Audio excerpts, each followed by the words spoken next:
حضرت سعد بن ابی وقاص رضی اللہ تعالیٰ عنہ کا نا اپنی ماں سے بڑا پیار تھا. سعد بن ابی وقاص کلمہ پڑھ گئے, اماں جی نے بھوک ہڑتال کر دی. مجھے پتا تھا کہ میرا پتر مجھ سے پیار بڑا کرتا ہے, میں نے بالآخر منوا لینا. اب باتیں بھی ہونے لگی کہ وہ سعد کی ماں ہڑتال پہ بیٹھی ہوئی ہے, بڑا مسئلہ ہے. اب پریشر بڑھنے لگا. حضرت سعد بن ابی وقاص فرماتے ہیں کہ وہ جو میرے قریبی لوگ تھے نا صحابہ, وہ بھی مجھے کہنے لگے یار کوئی رستہ نکال.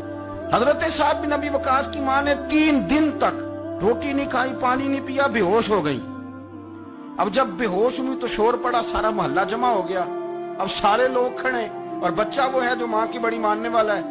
اماں کے اوپر لوگوں نے پانی شانی ڈالا, ہوش آئی تو حضرت سعد بن ابی وقاص قریب آئے, کہنے لگے اماں ایک بات کرنی ہے. اماں بھی بڑی مشکل سے اٹھ کے بیٹھ گئی کہ پتر ماننے لگا میرا. ہاں سن, تیری کتنی جانیں ہیں؟ اماں کہنے لگی 1.